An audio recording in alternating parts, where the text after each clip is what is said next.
আমার নবীজির নাম শুনে চুমা খেয়ে এইভাবে চোখে মাসেও করলে বেদাত বলে থাকে। নিজের থেকে কোনো ফতোয়া, কোনো ফাইসালা মানুষকে চাপিয়ে দিবেন না। আপনি একটা কিতাবের রেফারেন্স কোট করে বলেন যে এটা করা যাবে না, এই কিতাবে আছে। আপনি একটা আয়াতে কারিমা অথবা হাদিসে মুস্তাফা সাল্লাল্লাহু আলাইহি সাল্লাম বা যে কোনো একটা কিতাবের রেফারেন্স দিয়ে বলুন যে এই দলিলের আলোকে এটা করা যাবে না, তাহলে আপনি হকের উপর আছেন, প্রমাণিত হবে। আর যদি আপনি নিজের থেকে বলেন যে এটা করা যাবে না, তাহলে আপনিই তো শরীয়তের মালিক দাবি করলেন। শুনুন, আমরা সুন্নি মুসলমান আজানের মধ্যে নবীজির নাম শুনে চুমা খেয়ে এইভাবে চোখে মাসেহ করি কেন? তার উত্তর হলো হাদিস শরীফের মধ্যে আছে, দাইলামি শরীফের রওয়ায়াত, যে হযরতে আবু বকর সিদ্দিক রাদিয়াল্লাহু আনহু বিলাল রাদিয়াল্লাহু আনহুর আজানের মধ্যে যখন আশহাদু আন্না মুহাম্মাদুর রাসূলুল্লাহ বলেছেন, তখন এইভাবে চুমা খেয়ে আবু বকর সিদ্দিক চোখে মাসেহ করেছেন। এবং এটা দেখার পরে আল্লাহর রাসূল বলেছেন, মান ফাআলা মিসলা মা ফাআলা খলিলি হাল্লাত আলাইহি শাফাআতি।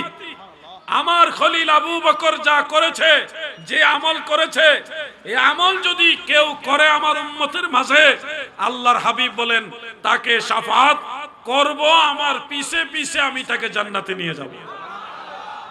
এটা রাসূল পাক সাল্লাল্লাহু আলাইহি সাল্লাম থেকে মারফু পর্যায়ের হাদিস। হ্যাঁ, এখানে সে আলেম ভাইদের মধ্যে একটা মত দ্বিমত আসে যে এটা কি জাল হাদিস না আল হাদিস।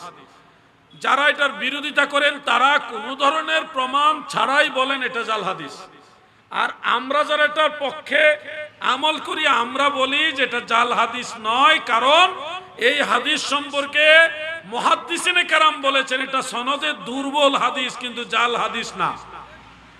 যেমন আমি এক দুইজনের নাম বললে আপনারা বিষয়টা বুঝবেন।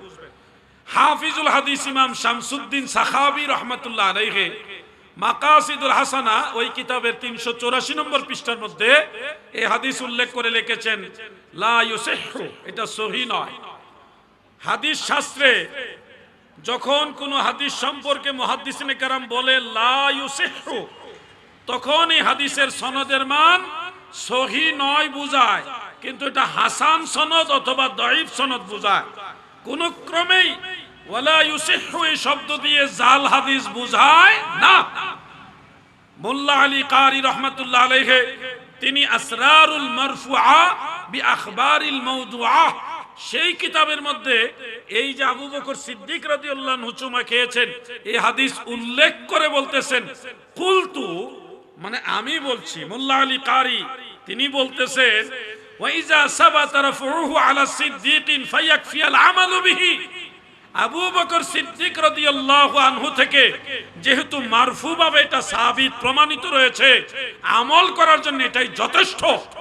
এই জন্য ফতোয়ায়ে শামী কিতাবের মধ্যে, ফতোয়ায়ে শামী কিতাবে তাফসীরে রুহুল বায়ানের মধ্যে, তাফসীরে জালালাইনের হাসিয়ার মধ্যে, আরো অন্যান্য কিতাবে লিখেছে আজানের মধ্যে নবীর নাম শুনে চুমাকে এইভাবে চোখে মাসেহ করা মুস্তাহাব। তাহলে আমরা কতগুলি কিতাবের আলোকে এটা আমল করি। যারা এটাকে বিদআত বানাচ্ছেন, নাজায়েজ বানাচ্ছেন, তাদের অনেক বড় একটা দলিল আছে, সেটার নাম হলো কিতাবুল আন্দাজ। কিতাবুল আন্দাজ অনেক বড় দলিল। কোরআন হাদিসের রেফারেন্স লাগে না, আন্দাজে কইলি হয়। অতএব আমার অনুরোধ, আপনারা নিজের থেকে কোনো মাসআলা উম্মতকে চাপিয়ে না দিয়ে কোরআন অথবা সুন্নাহ অথবা দ্বীনের যারা মুজতাহিদ তাদেরকে নোট করেন, কোট করেন, তাদেরকে অনুসরণ করে তাদের একটা ফতোয়াকে অনুসরণ করে আপনি রায় দিয়ে মানুষকে বুঝান, তাহলে আপনি হকপন্থী প্রমাণিত হবে। রিকশাওয়ালা যদি বলে আমি তার ফাঁসির রায় দিলাম, হবে। কিন্তু একজন জজ সাহেব যদি সাক্ষী প্রমাণ তদন্ত করে একটা মামলা রায় দেয়, সে ফাঁসির কাস্টে ঝুলানো হোক, ওইটা কিন্তু হবে। অতএব আপনাকে আমাকে অবশ্যই রায়ের ক্ষেত্রে যারা জজ, বিচারপতি, বিচারক, তাদেরকে অনুসরণ করা উচিত। ভ্যান চালক, অটো চালক রায় দিলে তারটা অনুসরণ করা যাবে। তলকিন সম্পর্কে অনেক প্রকার হাদিস রয়েছে, অনেকগুলো হাদিস রয়েছে। হাফেজ ইবনু হাজার আসকালানি রহমাতুল্লাহ আলাইহি এবং হাফেজ জালালউদ্দিন সুয়ুতি রহমাতুল্লাহ আলাইহি দুইজনই এই সবগুলো হাদিসকে দাঈফ বলেছেন, দুর্বল বলেছেন। এবং ইমাম ইবনু আদি রহমাতুল্লাহ আলাইহির আল কামিল ফি দুআফা ইর রিজাল সেই কিতাবে হযরত আব্দুল্লাহ ইবনে ওমর রাদিয়াল্লাহু আনহুমা থেকে একটা রওয়ায়াত রয়েছে, যেখানে সাহাবাই কারামকে ইন্তেকাল হলে তিনাদের লাশের খাটিয়ে কাঁধে নিয়ে অন্যান্য সাহাবাই কারাম নবীর শিক্ষা মোতাবেক ওনারা লা ইলাহা ইল্লাল্লাহ, এই লা ইলাহা ইল্লাল্লাহ তালকিন দিতেন। তো এই ধরনের তলকিন সংক্রান্ত যত রেওয়ায়েত, সবগুলি রেওয়ায়েত একসাথে করে হানাফি মাযহাবের যারা মুজতাহিদ, যারা হাফেজুল হাদিস বড় বড় ইমাম ছিলেন, ওনারা ফয়সালা দিয়েছেন মুস্তাহাব পর্যায়ের সুন্নত হলো লা ইলাহা ইল্লাল্লাহ তলকিন দেওয়া। আরেকটা হাদিস রয়েছে যেখানে সাহাবাই কারাম তলকিন দিতেন আল্লাহু আকবার, আল্লাহু আকবার, এইভাবে, এটা দাফনের পরে দিতেন তলকিন। আর অন্যান্য রেওয়ায়েত থেকে ফুকাহায়ে কারামের মাসআলা হলো ফতোয়া আলমগীরি এবং শামি, এই দুইটা কিতাবের মধ্যে রয়েছে।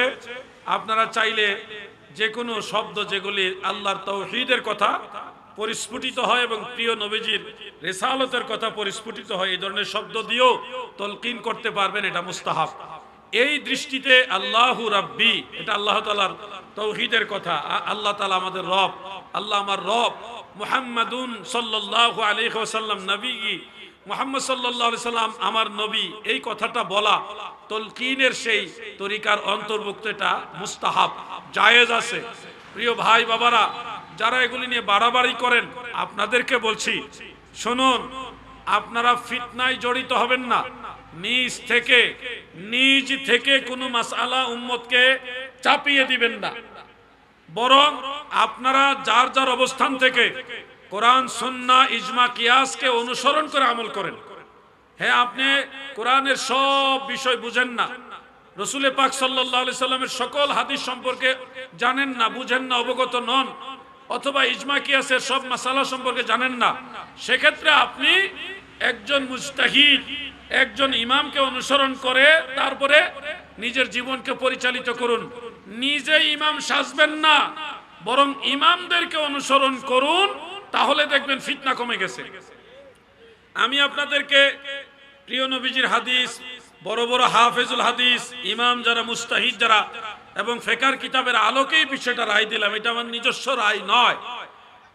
তার মানে আমি আপনাদেরকে নিজ থেকে কোনো জিনিস চাপিয়ে দিচ্ছি না, আমি আপনাদেরকে সলফে সালিহিনের অনুসরণ করার জন্য বলছি, যারা কোরআন এবং সুন্নাহ থেকে আপনাদের রায় দিয়েছে। অতএব ফিতনা থেকে যদি বাঁচতে চান, পূর্বসূরি আইম্মাই কেরাম, আউলিয়াই কেরামকে অনুসরণ করুন। নতুন করে যারা মাসআলা ঢুকাইতে চায় তারাই ফিতনাবাজ, এদের থেকে দূরে থাকবেন। আল্লাহ তাআলা আমাদের বুঝার তৌফিক দেন, বলেন আমিন।